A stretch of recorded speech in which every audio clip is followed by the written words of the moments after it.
Acting में मुझे कंगना रनावत पसंद है, एक्टिंग वाइज। अच्छा, तो फिर लुक तीसरा वाइज कोई सवाल। और।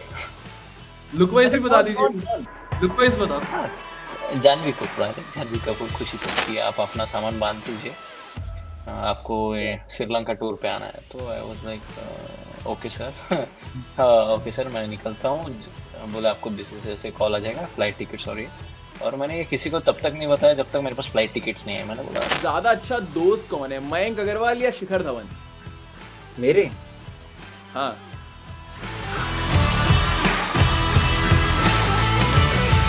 हितेश पारी, क्या हाल है? मैं ठीक हूँ, आप कैसे हैं? बिल्कुल बिल्कुल चंगा। अच्छा पाजी, इन्होंने पूछ तो लिया क्या हाल है, मैं पंजाब किंग्स की तरफ से पूछता हूँ, की हाल है ਤੁਹਾਡੇ? ਅਸੀਂ और चंगा जी।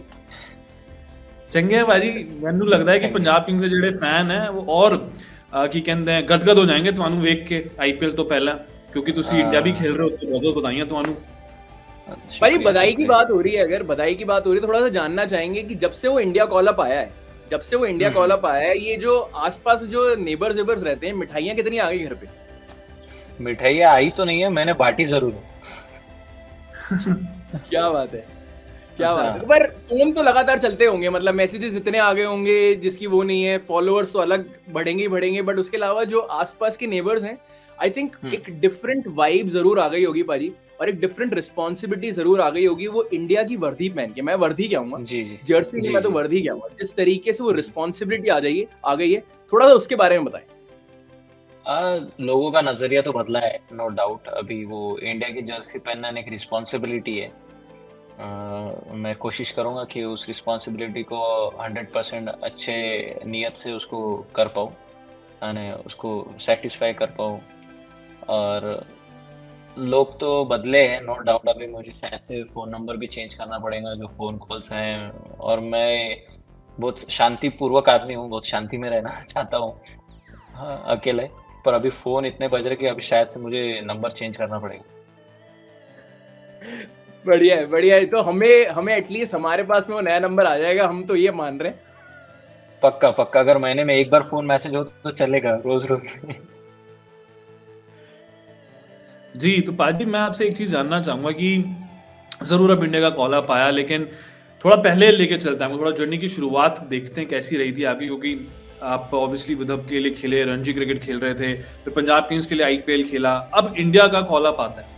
वो फीलिंग बताओ, वो जो पहली फीलिंग थी ना, इंस्टेंट फीलिंग क्या थी कि यार एक्सपेक्ट कर रहे थे, या फिर ये आपके लिए भी एक बड़ा सरप्राइज था? ऑब्वियसली ये बड़ा सरप्राइज था, क्योंकि एज अ प्लेयर आपको पता रहता है कि आपको कितना परफॉर्म करना है इंडिया के लिए। I think I am very grateful कि सिलेक्टर्स ने मेरे पे ये बिलीव रखा है, और मैं कोशिश करूँगा वो बिलीव को पूरा क्लैरिफाई और जस्टिफाई कर पाऊँ। मैं तो बहुत शॉक था बेसिकली, क्योंकि मैं मेरे प्रोसेस में लग चुका था, मेरे प्रैक्टिस कर रहा था, मैं अपना जिम सेशन कर रहा था, अपना डाइट फॉलो कर रहा था, जो मेरा प्रोसेस है डे इन डे आउट।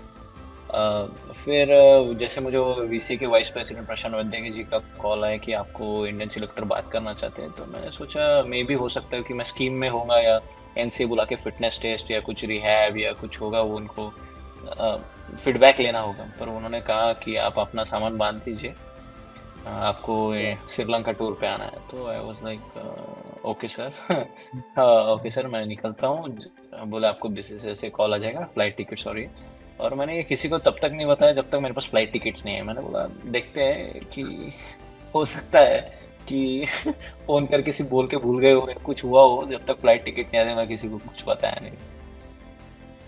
गजब पारी, गजब। बिकॉज यही शायद हम जो ये जो फीलिंग है इंडिया कॉल अप की, आई थिंक वो इट्स मैचेबल नहीं है, किसी भी चीज से मैचेबल नहीं है। शायद आप आईपीएल कैप ले लें, चाहे डोमेस्टिक कैप ले लें, पर वो जो इंडिया का कॉल है, और मुझे लगता है जिस दिन आपको डेब्यू होगा आपका फाइनली, मुझे लगता है वो जो फीलिंग होगी वो उसके लिए ही शायद एक प्लेयर जो है वो मेहनत करता है। भाई थोड़ा सा जानना चाहूंगा, आपकी जो एंट्री हुई इंडियन सेटअप में वो हुई सेकंड टी20 इंटरनेशनल्स में। पहला जो टी20 था वो संजू सैमसन खेल रहे थे, संजू सैमसन अनफॉर्चुनेटली इंजर्ड हुए। सेकंड टी20 में आई में आपको बुलाया गया। थोड़ा सा बताइए किस तरीके से एटमॉस्फेयर है, अगर बात करें इंडिया की ड्रेसिंग रूम का, क्योंकि हार्दिक पांड्या एक नए कप्तान, ऑलमोस्ट एक नई टीम है, और शायद अब 2024 के लिए टीम बनी जा रही है। ये हमें लग रहा है कि 2024 के लिए ये टीम बना रहे हैं। किस तरीके का माहौल है, और आपको उस टीम का पार्ट होने में थोड़ी सी डिफिकल्टी हुई या फिर बहुत ही इजी वे था अंदर आने का? क्योंकि आप जब आईपीएल खेलते हो तो आपको सब मैनेजमेंट कैसे चीज़ वर्क करती है ऊपर के लेवल पे आपको एक आइडिया आ चुका रहता है, और आपने उस वो एटमॉस्फेयर में आप पहले रह चुके रहते हो, क्योंकि आईपीएल में वो क्राउड में खेला था मैं। और मैं ये जो प्लेयर्स हैं जो अभी टीम में हैं उनके साथ मैं डोमेस्टिक खेल चुका हूँ, आईपीएल खेल चुका हूँ, तो मेरा इंटरेक्शन बहुत अच्छा है, एज अ पर्सनल लेवल पे भी अच्छा है। तो मेरे लिए कुछ भी डिफिकल्ट नहीं था, बस वो फीलिंग थी कि इंडिया की ड्रेसिंग रूम में मैं हार्दिक को जानता हूँ अच्छे से। वो मुझे भले ही ना जानते हो, पर मैंने उसको बहुत क्लोजली ऑब्जर्व किया है, उसके वर्क एथिक देखे है मैंने, एज अ पर्सन उसको हार्ड वर्क करते हुए देखा है मैंने रिलायंस के ग्राउंड पे। मैं उसके वर्क एथिक बहुत एडमायर करता हूँ। As a leader I think he is very fearless, but at the same time he know his responsibility. वो मुझे बहुत एडमायर करते हैं वो चीज़। और सूर्या कुमार यादव है, वो हमेशा वेलकमिंग है, हम डोमेस्टिक में खेले, उनसे बातचीत होती रहती है मेरी कभी कभी। तो it was not difficult, but I think वो इंडिया के कपड़े में ड्रेसिंग रूम में जाना वो कुछ अलग था। पर आई थिंक जो सब दोस्त लोग थे मेरे, जो टीममेट्स थे, जो उन्होंने मुझे बहुत कंफर्टेबल किया। With in 15 minutes I don't feel कि मैं कोई आउटसाइडर हूँ, एकदम से आया हूँ टीम में। इट्स फील लाइक कि मैं I think day in out out मैं उनके साथ ही खेल रहा हूँ। अच्छा, एक और खिलाड़ी है जिनने भारत को बहुत बार फिनिश करके दिए हैं गेम, और उनका नाम है महेंद्र सिंह धोनी। और परी, जब भी एमएस धोनी की बात आती है ना, ये जो मुस्कान अभी आपके चेहरे पे आई, ये शायद सबके चेहरे पे इतनी बड़ी मुस्कान रहती है। थोड़ा सा आपसे जानना चाहूंगा, एक गुफ्तगू हुई थी जिसके बारे में आपने बताया था कि महेंद्र सिंह धोनी बल्लेबाजी कर रहे थे, उनको लगा था कि शायद निक नहीं लगा, आपने कहा नहीं परी निक लगा है, और वो फिर वहां से वॉक ऑफ कर गए। थोड़ा सा उस इंसिडेंट के बारे में बताइए, क्योंकि एक खिलाड़ी जो नया टीम के अंदर आता है या फिर उनके साथ में या आमने सामने खेलता है, वो फैंडम मोमेंट और उनको ये बताना कि यार पाजी आज आपका जो धोनी रिव्यू सिस्टम है ना वो गलत हो गया। आई थिंक इट्स वाज पूरा इंस्टिंक्टली था वो, क्योंकि मैं मैच में इतना इन्वॉल्व हो चुका था। मैं जब भी मैच खेलता हूँ बहुत इन्वॉल्व हो जाता हूँ, मुझे सराउंडिंग के बारे में कुछ ध्यान नहीं रहता कि कौन मेरे आजू बाजू खड़ा है, क्योंकि मैं एज अ प्लेयर मैं हमेशा कोशिश करता हूँ मेरा 110-120% दूँ। तो उस टाइम जब निक लगा था आई वॉज टोटली श्योर कि, और इंस्टिंक्टली मैं जस्ट अपील करे जा रहा हूँ क्योंकि मुझे पता है, और मुझे ये तक ध्यान में नहीं था कि माही भाई खेले। वो मुझे एकदम से पूछते लगा है, मैं हाँ भैया लगा है, और मैं एकदम चिल्ला रहा हूँ ले लीजिए। और फिर जब वो रिव्यू आया तो he got out. After that मैं जब होटल गया तब मुझे समझ में आया कि मैंने महेंद्र सिंह धोनी को रिव्यू मांगा था उनके अगेंस्ट। तो ये धोनी रिव्यू सिस्टम भी अपने आप में मैं कह रहा हूँ, मतलब उनको वो करना और उसके बाद वो सही होना आई थिंक काबिल तारीफ है, और वो दिखाता है कितना ज्यादा आप गेम के अंदर रहते हैं। तो कुडोज यार, कुडोज जितेश पाजी टू यू। Thank you. अच्छा पाजी, एक सवाल मेरा ये भी रहेगा आपसे कि एक वक्त ऐसा भी था जब आप थोड़ा डिप्रेशन में चले गए थे। आपके भाई ने भी एक इंटरव्यू में बताया कि मौके नहीं मिले थे, विदर्भ से भी ड्रॉप हो गए थे, आईपीएल में मुंबई इंडियंस ने रिलीज कर दिया था, फिर पंजाब किंग्स लेता है। वो फेज ने क्या कुछ सिखाया आपको पर्सनल लेवल, जो आप अपने प्रोफेशनल लाइफ में भी अब इंक्लूड करते हैं? फर्स्ट ऑफ ऑल ये बोलता हूँ कि मैं डिप्रेस्ड कभी नहीं था तो सिर्फ लो टाइम में था। Depress is a very heavy word जी, फ्रैंकली स्पीकिंग। मैं थोड़ा लो था, नो डाउट। लो तो हर कोई होता है और हर आदमी को हक है लो होने का, कोई प्रॉब्लम नहीं है। पर वो टाइम मैं कुछ समय के लिए लो था, पर कुछ टाइम के बाद मुझे रियलाइज हुआ कि it's an a very big opportunity to grow as a person and as a player. I think वो टाइम ने मुझे इतना कुछ सिखाया और इतना वक्त दिया कि मैं आज वो इम्प्लीमेंट कर पा रहा हूँ। जो भी मैंने प्रैक्टिस की है, जो भी मैंने कुछ सीखा है, अगर वो वक्त नहीं मिलता तो शायद से आज मैं कभी इंडिया ही नहीं खेल पाता, वो कभी सीख ही नहीं पाता जो वो वक्त में मिला। अगर मैं कंटिन्यू स्टेट के लिए खेलते रहता तो वो नई चीजें मैं कभी सीख नहीं पाता था, लोगों के बारे में जान नहीं पाता था, और मे भी मैं वो मौका छोड़ देता था। पर वो वक्त ने सिखाया, वहां से वो सीखा, और वो जब मौका मिला और मैंने पकड़ लिया वो चीजों की वजह से। भाई आपने अभी इंडिया मैच की बात करी, कि इंडिया कॉल अप की बात करी, मुझे थोड़ा सा आपसे ये भी जानना है कि अब आप जब रणजी ट्रॉफी खेलने जाएंगे, आपके भी रणजी ट्रॉफी मैचेस भी हैं, उसके बाद में आप जरूर T20 इंटरनेशनल्स के लिए सिलेक्ट हो गए। अब आप इस मैच को किस तरीके से देखते हैं, क्योंकि अब आपके लिए रणजी ट्रॉफी का मैच सिर्फ रणजी ट्रॉफी का मैच नहीं है। अब जितेश शर्मा पे जो लाइमलाइट रहेगी वो एक अलग लाइमलाइट रहेगी। मैं आपको बता देता हूँ, मीडिया भी, आज मैं स्पोर्ट्स टाइगर की बात करूँ तो मीडिया आपको अलग तरीके से देखेगा कि चाहे वो रेड बॉल क्रिकेट हो चाहे व्हाइट बॉल क्रिकेट हो। अब ये देखा जाएगा कि जितेश शर्मा जब ग्राउंड पे जा रहे हैं और 2023 आईपीएल और भी ज्यादा इंपॉर्टेंट हो जाता है। तो आप इन मैचेस को किस तरीके से देखते हैं, क्योंकि अब T20 सर्किट से पहले इस मैच के अंदर परफॉर्म करना कितना ज्यादा इंपॉर्टेंट और कितना ज्यादा महत्व रखता है आपके लिए? I think for a cricketer every match is important. वो डजंट मैटर कि वो रणजी ट्रॉफी हो या क्लब क्रिकेट हो या आईपीएल। एज अ प्लेयर ऐसा सोचते हैं और सोचना भी चाहिए हर प्लेयर ने, क्योंकि बेसिकली हर मैच एक अपॉर्चुनिटी होती है। अब सही कह रहे आप, लोगों के एक्सपेक्टेशन होंगे, वो मेरे पे नजर रख रहे होंगे, पर मैं उनके वजह से मेरा गेम या मेरा टैक्टिक्स या मेरी स्किल में चेंज नहीं कर सकता और करना भी नहीं चाहिए मैंने। I will be playing the situation according the team, जो भी रिक्वायर्ड होगा, जो भी सिचुएशन है। जैसे हमारे टीम के लिए, वीसे के लिए अभी दोनों मैच आउटरेट जितना बहुत इम्पोर्टेंट है, तो वो स्ट्रैटेजी से जाएंगे। Maybe we will play attacking game. Maybe people ये समझ नहीं पाएंगे बाहर के, पर ये टीम के पर्सपेक्टिव से मुझे खेलना पड़ेगा। तो हाँ, मे बी नजर रहेंगी, but I will try to give my best in every single game. पाजी, शुरुआत आपने ओपनर के तौर पे करी थी, अगर क्रिकेट की बात करें।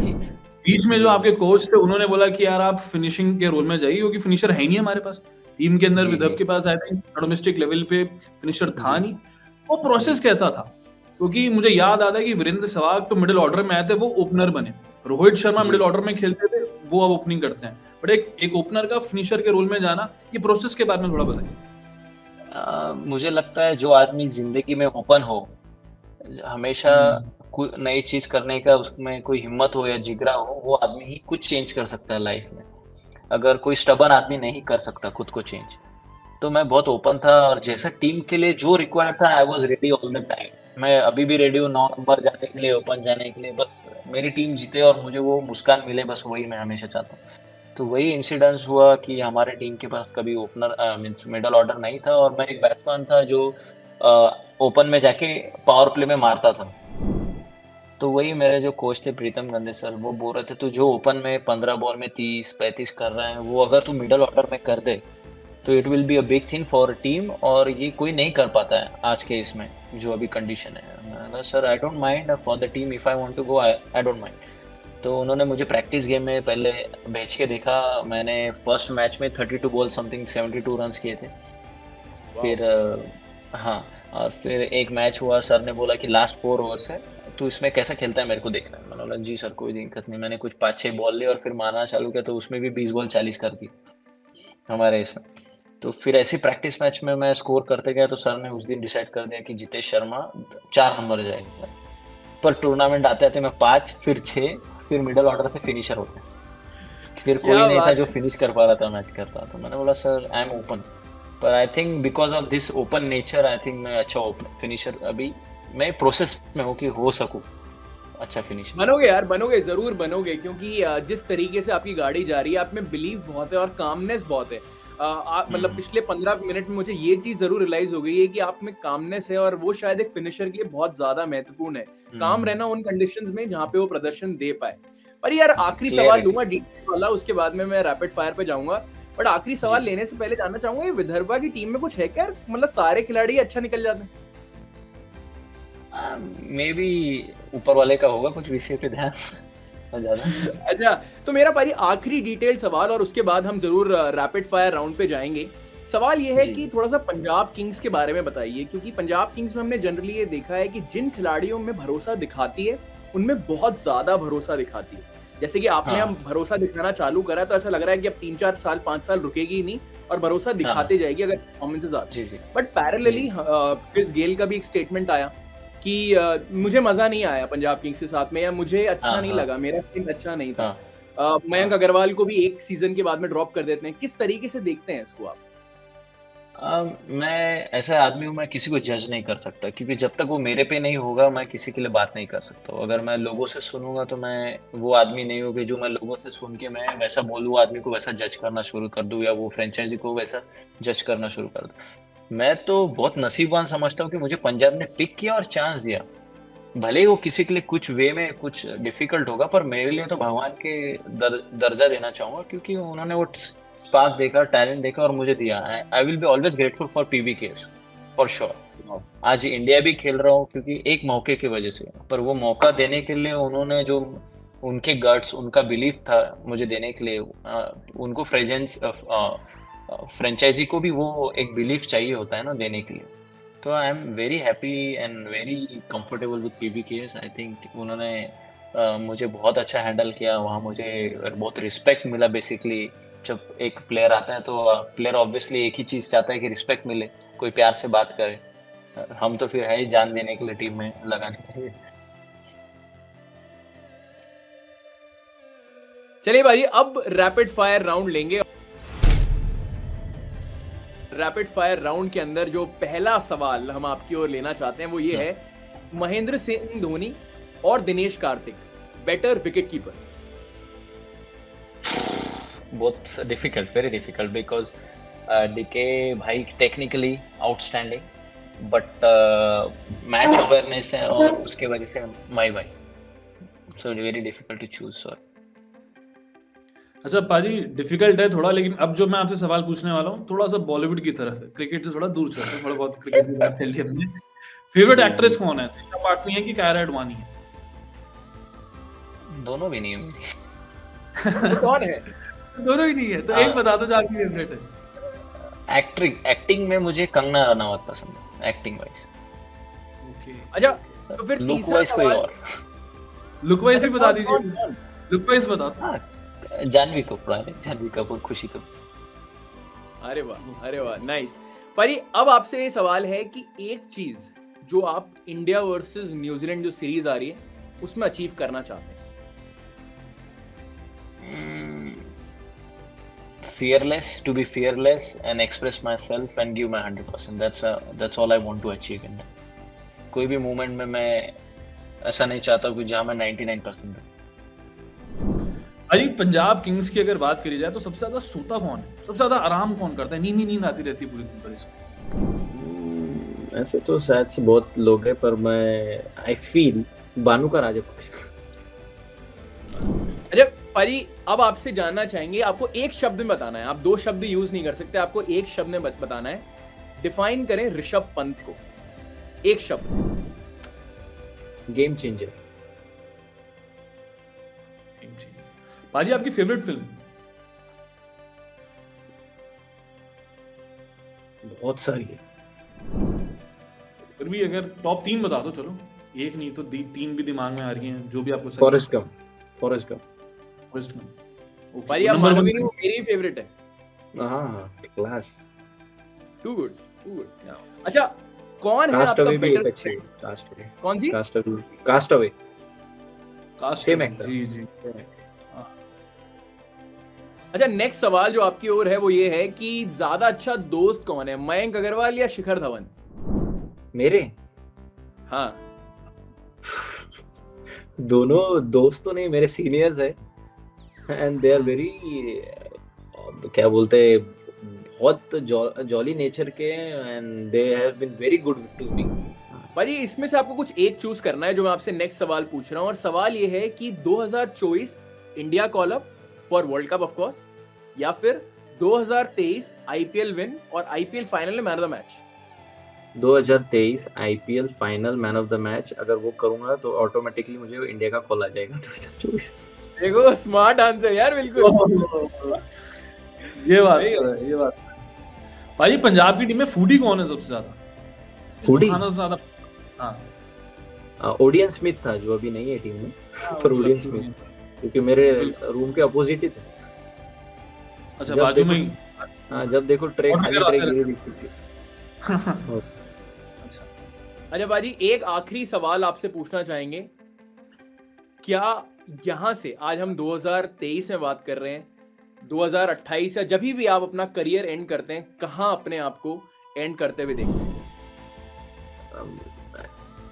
मैं नॉट कोई लेवल पे बात करूँगा, या मैं एज अ पर्सन सबसे हैप्पी पर्सन, और मेरे करियर से जितना भी खेला हो वो मैं एक सेटिस्फाइड करियर को फिनिश करना चाहता हूँ on a good note. It doesn't matter मैं वर्ल्ड कप खेलूँ नहीं खेलूँ या आईपीएल जीतूँ ना जीतूँ, पर मैं चाहता हूँ कि जब मैं रिटायर्ड हूँ तो I should be satisfied with my effort and with my hard work करने के लिए। भाई बहुत मजा आया आपसे बात करने में। अच्छा आपके भी जी जी कोई एक सवाल में याद आ गया, ऐसा कोई फैन मिला हो जिसको अभी तक आप भूल नहीं पा रहे हो, मतलब इतना जबरदस्त फैन मोमेंट उसके लिए रहा, जो कोई ऐसी मेमोरी आपकी हो, आईपीएल से हो सकता है, डोमेस्टिक क्रिकेट से हो सकता है, जो आपके बड़े दिल के करीब हो कि यार ये है फैन? अभी तक तो मैं ऐसे फैनों से नहीं मिला अभी तक, मुझे आई थिंक मैं कोई पॉपुलर नहीं हुआ अभी तक इतना, पर एक है फैन नहीं, अभी मेरे को नाम भी नहीं पता, वो एक लड़का था, मैं किसी को अलाउ नहीं करता हूँ मेरे घर पे क्योंकि वो मेरा जोन है, मैं तब अपना फैमिली के साथ रहना चाहता हूँ। तो एक लड़का था जो साइकिल से 60 किलोमीटर चल के मुझे एक पोएम बताने आया, मराठी दिखाने आया था। तो मैंने उसको घर पे बिठाया, उसको पूछा, वो घर में वो बोले मैं साइकिल से आया हूँ भैया, मैंने बैठाया, उसको पानी वानी चाय वाय पिलाया, मैंने उसको समझाया भी अगले बार कोई भी कितना भी बड़ा प्लेयर हो उसके लिए ऐसा नहीं करते ऐसा नहीं करना चाहिए। फैन बेस एक जगह है, मेहनत एक जगह, ये मेहनत अगर तू कहीं और करता तो तू खुद अचीव कर लेता था जी। तो वो एक थोड़ा बंदा, हाँ वो एक बंदा था, वो आज भी मेरे को याद है, अभी इंडिया कॉल अप के बाद आया था। अच्छा रिसेंटली है तो मतलब रिसेंटली हाँ, तब ऐसा कोई मुझे याद नहीं है जिसने ऐसा कुछ किया मतलब। भाई ये खूब जने आपको मुझे लगता है कि घर पे आके घंटी बजाने वाले हैं, थोड़ी सिक्योरिटी जो है वो हाई लेवल करनी पड़ेगी। नहीं ऐसा कोई नहीं, सब वेलकम है मेरे घर, बस मैं सोता हूँ तो तब मुझे सिर्फ उठाओ मत, फिर उसके बाद मैं तुमको चाय खाना पीना सब खिला के भेजूंगा। लवली भाई लवली, पर भाई बहुत मजा आया आपसे बात करने में, ऑनेस्टली बहुत ही काम पर्सनैलिटी हैं आप, और बहुत जिस तरीके से आपने एक एक सवाल का जवाब दिया, बहुत ही टाइम लेके आराम से, आई थिंक मेरे को और अनुज को, और आई थिंक जितनी भी जनता हमारी ये वाला जो वीडियो है वो देखने वाली है, उन सबको बहुत बहुत मजा आने वाला है। On behalf of sports tiger हम आपको ऑल द बेस्ट कहना चाहते हैं इंडिया वर्सेस न्यूजीलैंड सीरीज के लिए, और मुझे लगता है ये आपकी आखिरी सीरीज नहीं होगी, आपकी बहुत सीरीज आना बाकी है।